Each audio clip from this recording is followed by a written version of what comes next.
Hey everybody, Edo here, and for this week's video, I want to talk about your time. How you value and think about your time as a human, as a person, and how it relates to your effort towards being creative, towards work, towards doing things that are outside of what's required of you, and that kind of thing. I don't know why I want to make this video. I've just been thinking about it a lot. It's not like a popular topic, but I feel like there have been a number of things where I've seen folks either just like going down rabbit holes and just wasting their time, but also not being willing to use their time to help others and learn and gain experience and getting caught up in sort of an arbitrary value of time. And I think when you just stick a dollar amount on it, perhaps you're missing something, right? And you're missing opportunities, and you're missing just some ways to think about it. So this is just like a little rundown of me thinking about it. And one of the things that I've realized is that, so one, now I'm pretty good at understanding what I think of the value of my time in sort of a kaleidoscope of things, which I'll talk about. But thinking backwards through time, I've realized that the way I valued and thought about time over my career, over my life, has changed, and the meaning of it has changed, and I thought it was interesting. So like, you're a kid, right? I'm going all the way back, right? You're a kid, and you sort of have infinite time. You don't know it, perhaps, but your life is like activity to school, things moving around, you have time, and I think that in some situations, certainly I wasn't in a situation where I had to directly financially contribute to my family to like put food on the table. So some people have like a different experience from that. But I still was always eager to play games and buy things and have money. And to do that, I actually started doing a lot of jobs. Like I did snow shoveling and catering. I even, for parties, I did house cleaning stuff around. So I was a guy that was always trying to earn some money. And what did I spend that money on? I spent it on video games, pretty much, magic cards, whatever. But that kind of free money I had to earn. The thing is, back then, thinking back there, when you sort of have a really copious time, is I never really thought of a job or work as a relationship to the amount of money I got paid. There was no mixture between an hour of my life is worth this amount of dollars, and therefore I want that job, I don't want that job. It was almost entirely, and to that extent, I was usually paid not per hour, but for work. I'll shovel your driveway for $15, or whatever it was, maybe $5. I don't remember. But or I'll do this work for this amount. It was an effort. It was like a fixed bid. It was like an effort to an amount. It was rarely at that time, for me at least, like an hourly amount. It wasn't until I sort of got into more professional work that I turned the corner to the hourly stuff. And so the relationship was almost always it was almost like bartering or transactions, in that it wasn't even that I was trading, I'll do this work and I'll get an apple, or I'll do this work and I'll get a video game. But it was I want to buy a Super Nintendo. What blocks of work can I amount to equal the Super Nintendo? I remember even later on in life when I was married, way later, but we went, it was an anniversary, it was a second, third, fourth anniversary, I don't remember. We went to French Laundry, right? Super, super expensive place in California. Dinner was $600 for two people. Crazy, right? And I think, hopefully, I don't think it was a totally inopportune moment. It wasn't totally garish, but I think I was this dinner was an Xbox 360. We ate dinner, or we could have had an Xbox 360. And it just harkened back to that relationship I had with money earlier, where it was I wanted a thing, and then it was the work I needed to do to get that thing. I think that's around chores and otherwise. And so that's an interesting relationship. And I have noticed later on in life, there are still times in which that kind of approach to value and my time has been beneficial. And I think so. I'm going to go through these different things at different stages in my life and different ways of thinking about time, but they still apply. For example, taking that same thing, I was stuck on the siblings' trouble in the Siblings Trouble, we had an initial idea, started putting it together, but this game has like 200 cards in it, all with like full illustrations. And we got into the tabletop death match and we're showing it off, and we didn't win, but it was cool. But then the artist who had been working on it, it didn't work out with him. And so I was faced with having to get essentially like 175 full illustration cards. And, there's different rates you can pay for a card, but, I was looking at, I don't know, 10, 20, 30 grand to sort of finish it off. Maybe it wasn't that many cards. Maybe it was like 100 cards. But it was like, it would be a huge amount of money to handle that. And we hadn't won the competition. And so like, it didn't feel like it was the next game that would blow up the world. And so, I was super depressed. I was super depressed because I felt like there wasn't a way. And I felt like even the way where I would go make the money and then spend the money, like it wouldn't add up at the end. And I sort of was like butting my head against it. And then at the time, I was talking to a partner who I had used to make a lot of art for video games. And they were struggling because they were trying to make their own video game, their own mobile game, but they didn't have that skill set. They didn't, it was like an art house, so they didn't have any sort of product managers, producers. And ultimately, in talking with them, I basically said, hey, if you will do this art, I'll run your project. And I'll do it, from 11 p.m. to 2 a.m. every night for 3 months, or whatever it was, in exchange for this art, right? Was there a balance? Like, both sides had to consider the sacrifice of time, but it wasn't like, we're going to tally up hours. It was just, I'll do this, and you'll do that. And then, you'll own my thing and I'll own your thing, right? It was like a trade. And I think there's room for that. So the first one is like, sometimes it's about acknowledging your skill set and another's and sharing. And I know as creators, there's a lot of, and artists, there's often a lot of, this isn't about, I'm not trying to espouse do things for exposure. But what I am trying to say is sometimes somebody can have skill set A and skill set B, and there be two projects and you swap. It's not the easiest thing. There has to be a lot of trust and understanding and expectations. But at times, especially when you're trying to do creative things and take risks and emergent stuff, it's an option, and it's sort of like intrinsically tying your value of your time into your skill set and swapping them. So like that was one. So okay, so doing that,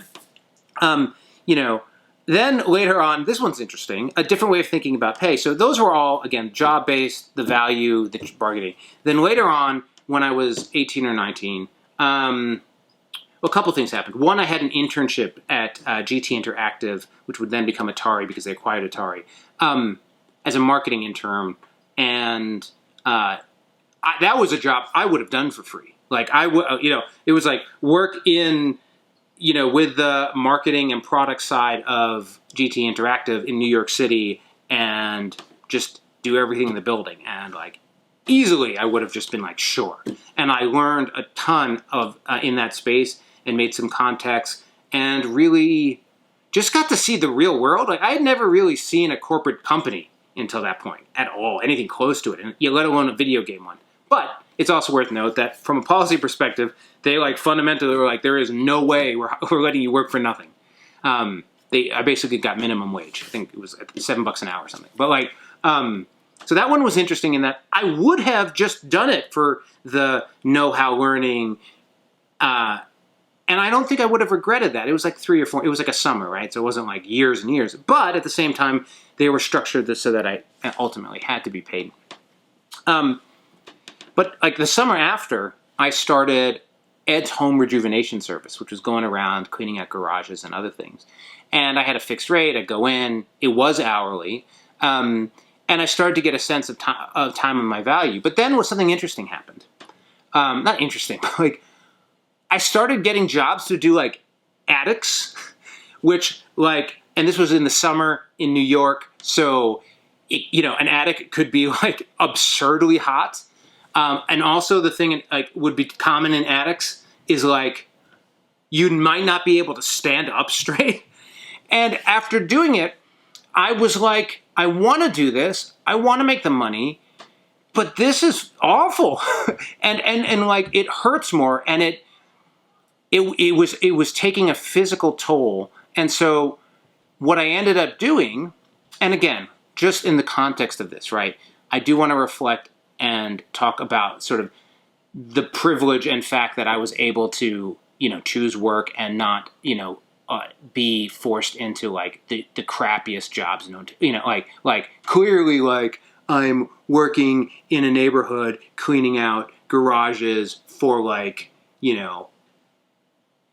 middle class affluent folks who like want to spend money to have their garage cleaned out by, an 18 or 19-year-old. And so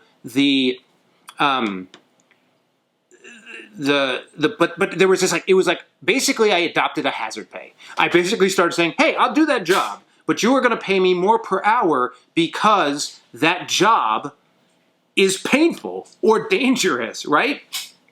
And, again, to that point, like, I had the luxury to be like, that job's too dangerous to me. I don't want to do it, as opposed to like having to do that to put food on the table. But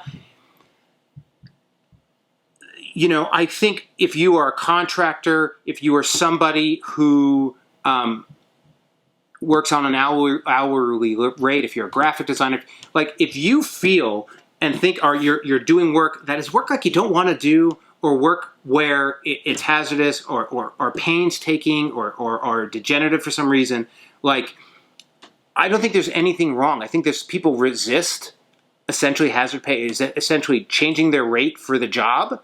But as you progress, there's suddenly that bit where you're thinking about, I could do this. I could go to the other house and not do this hazard. Like, I could do this other job and not have to deal with this. Another version of it is on the graphic design. There's nothing wrong with paying for revision, asking for payment for revision work, or pain in the butt clients. Like, I am particular. When working on our products for Pencil vs. Games, I do push for like really high execution, and ultimately, or often, that results in revisions. It has certainly been the case that I've worked with graphic designers or partners who, wanted a gig, came in a little cheap or whatever originally, and then after working together and I was happy, they were like, I feel like I did too many revisions. So if we're going to do this again, we need to have a new phase, which is this art phase or like a sketch phase, or we're going to do this because I felt like I did extra work more than I should have, and or flat hourly. And from my perspective, I'm okay with that. It's like, yeah, you're spending this time. If you're telling me this process takes more time to deliver the level we want to execute, I just need to factor in that cost, right? Maybe at some point that cost is so high I decide I want to go with another partner. But like, to the extent it's a cooperation, I think it's important that we reflect on that time. So that's not hazard pay, but that's if you feel like something's not being taken into account pay, right? Like, making sure that is. So, I did and so that one was interesting. I did the internship, which I mentioned. I was I worked as a dishwasher and like a busser type of thing, and that was hourly. And then I got the opportunity to work in a kitchen, which was great. And so that was sort of establishing a baseline in a more practical way of like, an hour of my time equals this much. And hey, I'm just earning money. It was whether I was, I made the mistake of spending all my book money that I had received in college on not books. And then I needed books and I had to get a job because I couldn't get any more money. And so, it was just about earning that money and spending it. And I had moved past the sort of barter phase, and you start establishing like, oh, I'm worth $7.50 an hour. I'm worth $10 an hour, right? Which isn't necessarily the best way to think of it, but you sort of have this concrete, because I didn't have skills. I mean, I probably did have skills, but all of these, that's not the right way of saying it, but like, these jobs I didn't have a multiplier on these jobs. I wasn't tiered up. I was just entry level, do the thing, wash the dishes, like,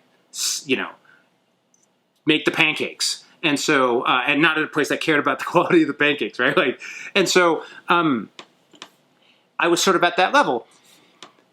I then, I started in college. I started making video games independently and tried to start my own company, didn't go anywhere, and then rolled into and ended up getting a job in QA.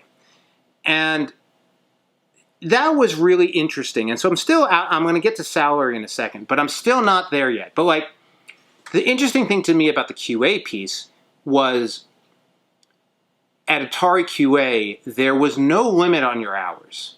I mean, there was like a practical limit, but there was so much work that you could 30, 40, oftentimes expected to work 50, 60, 70, 80, 90, 100 hours a week. I was working 100 hours a week, right? I got overtime and double overtime. Like, it wasn't as if I wasn't being paid. But what was interesting about that relationship was the value on my time went up the more time I spent. The more of my life I sacrificed, the more of my free time I sacrificed, the more money I'd get paid. Not only cumulative, but like hour 41 was worth more than hour 40. And hour 61 or whatever got us to double overtime is worth even more. And it's sort of this perverse relationship with it. But what I started learning there that I thought was so interesting was suddenly, whereas before I had, there was sort of this absolute value of like, my time's worth this amount. Suddenly, time had disproportionate value. I was working so hard. I didn't have a family. I mean, I was starting, at some point during this period, I met my wife. But like prior to that, at some point I was working so many hours that the balance between what I was making from that time and the value of my time got skewed. Where like an hour of free time was suddenly worth way more than an hour of free time used to be. And with families and kids and stuff, that certainly is the case, and that grows over time. But at that time, sort of as a single guy, and then ultimately, seeing my wife, but that time, the value of that time just kept going up. So, a really interesting moment, an example for me is like up to that point, I couldn't imagine and believe and think about how a player might spend money on an MMO to get gold. Like literally, it was like, why would you ever pay $20 for fake currency in a game? Like, what is that about? And I think at the time, I might have been playing City of Heroes, and it was City of Heroes because that was the first time I'd ever bought gold or whatever currency is in that game. Bought it for the play, and it was so crystal clear. It was like, to get this value. Like, I want 1,000,000 credits. To get 1,000,000 credits in this game, I'd have to play this game for 10 hours to accumulate it. Just normal play. But 1,000,000 credits cost me $5 in whatever marketplace. And it was like, $5 was like, whatever, half an hour of my work time versus 10 hours of free play time. And I was like, it's totally worth spending that $5. It was just like, it was the first time it clicked. It was the first time I was like, I don't want to give up my lifetime for that fun. I'll just pay the $5 and then work those other 9 hours because I'll make more than $5 in those 9 hours. And so that was a really interesting shift and moment. And I think starting to think about it, and again, translating it to now, the relationship of the value of what your work and your time at the expense of what your other time is. It's like your time is a value in terms of your work time, but your free time. And there's only 24 hours in a day. So where that meter is landing sort of skews the rarity of the action or the other. Also, if you're so busy, you can get any job you want. You can be like, well, I only want to work 4 hours a day or whatever. So from there, I moved on, right, after I was in QA, and I started essentially doing salaried work, right? I started working, I moved from Atari QA, and then I moved and got my first job as an associate producer for Mind Control Software. And I was paid I don't remember, is either $40,000 or $50,000 a year at that time, for that entry level job in video games, and which was incredible. But boom, totally different, totally different. Like suddenly you're making a salary, and ultimately in Mind Control, over the time, and my salary did go up, but I was working tons, right? I was working. Eventually, I had to learn I was a little bit of a workaholic, but I was working the same 70, 80, 90 hours, but the amount of money I was making wasn't going up. What was going up at that time was my learning. My skill set was booming. I was touching production. I was touching design. I was working at a company. I was moving around. I was interacting with all these different skill sets, cross-discipline. I was making game after game after game, heavily involved. And the more hours I put into it, the more skill set, my skill set grew, my expertise grew, my relationships grew, the quality of my work grew. So suddenly I hit this point in my career where if I actually ever did the math, I was earning way less to the amount of time, effort, and attention I was giving to it. But there was the skill set growth, the experience growth, the know-how. I used to say, people would be like, oh, because over time I moved associate producer, designer, senior lead designer, depending on the product. But eventually I was the studio head and running director of product management. I don't remember the roles. Studio head at Mind Control Software over a relatively short period of time. And people were I was pretty young to be in that role. At the same time, it was I was always I've worked 3 times the years, right? So if it took me 3 years to get here, I feel like I worked 9 years worth of time to get here in that compression. And so it was during that period where I really, the value in the time was the growth. And I think people need to know there's a period in your career where that growth is so important and so long-term valuable to you. Now, fortunately, at Mind Control, it wasn't unrecognized. I was recognized and I was promoted. And as my salary did go up. And so there's this little balance of amount of effort to where your salary is, and it sort of does its thing. And so that my career progresses. I work at different companies. And so there's two more steps in this I'm going to bring up. So then it's working at Disney. And as I moved up, my salary moved up, and I was paid well. But I was still working a ton. First in, last out type of working. And what became clear during that period was, while I felt like I was putting that career path in front of me and setting the stepping stones and doing what you should do to move up the ladder, I was sacrificing personal time, but it wasn't like personal time before.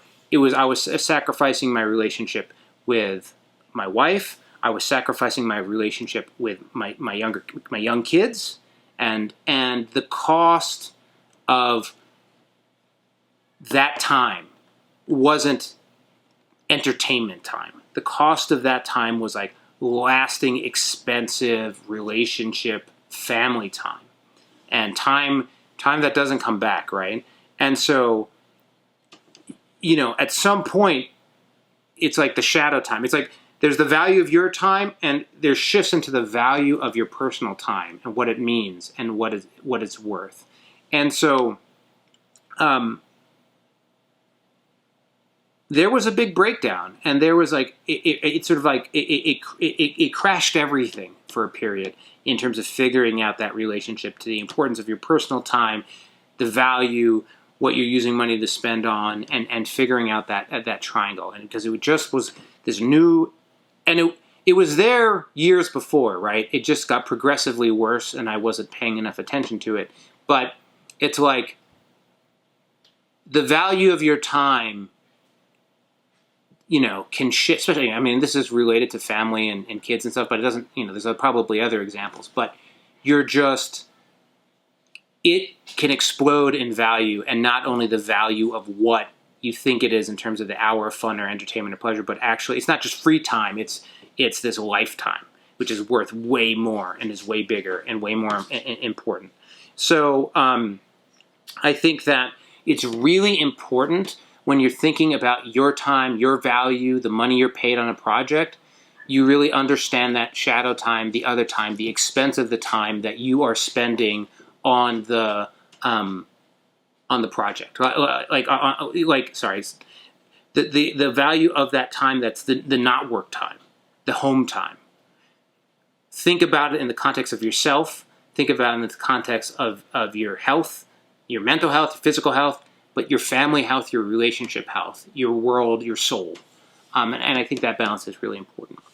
The last thing I want to express, your skill set grows, you're moving on, but you're now hitting this point where there's the value of your time on paper when you get paid, but then this balance against this other time. At some point, you start understanding two other ways of valuing time. One is the value of your expertise. So at some point, for speaking for myself, I got really good. I got really good at understanding risk, understanding opportunity, understanding impacted decisions. And when I do something, and I'm working now, in many ways, my time isn't, the value of my time isn't my hour. You're not paying me for my hour. You're paying me for the 20 years of experience I have that makes the decisions in my hour so important, right? Like, it isn't the work product I'm doing. It's my knowledge and knowing that, like, making the right decision in this meeting right now is the difference between finishing this on time or not finishing it on time, or making a decision that's worth $5 million, or like it's that expertise that you bring to that moment that's the value. It's not just your time. It's in this, I think, it's the, you know, your art. It's not just the time it took you to do your art, but it's all the experience that has created the incredible artist you are, or director, or writer, right? Like, you can't value it by hour, because if you did, you'd have to value the 20 years of experience that came to that hour. And I think it's really important to appreciate that, both in determining how much you're worth and offsetting, you know, as you get to a certain point, as you're prioritizing family and other people are maybe working longer or harder, understanding that, like, oh, yeah, well, it doesn't take me 10 hours to understand what's going to take you 10 hours, because I spent the last 20 years figuring this out. Like, I can just tell you the answer. So I don't feel bad about knowing the answer right now. Like, I don't need to do that. And so I think that's really important. The other flip side, the other one that I think is really important, is value as opportunity cost. My time, my attention is limited.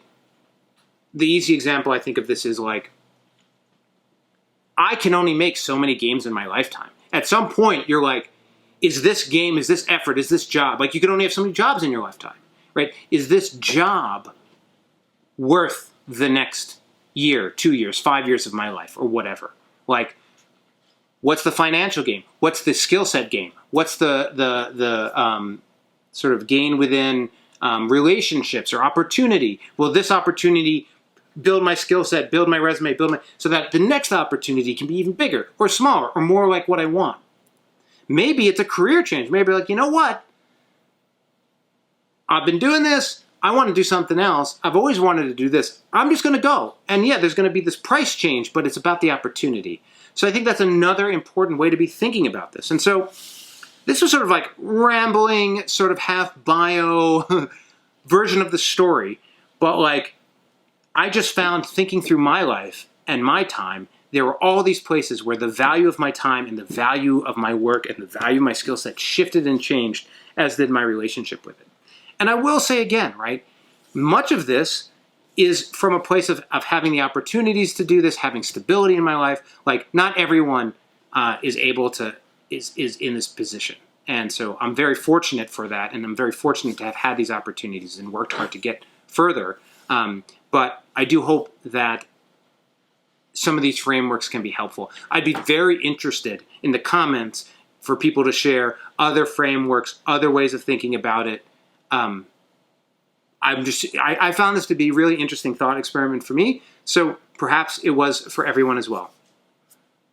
Thanks for watching. Bye.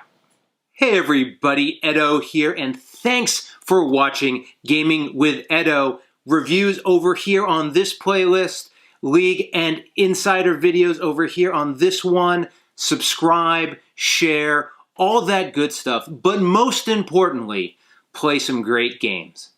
Thanks.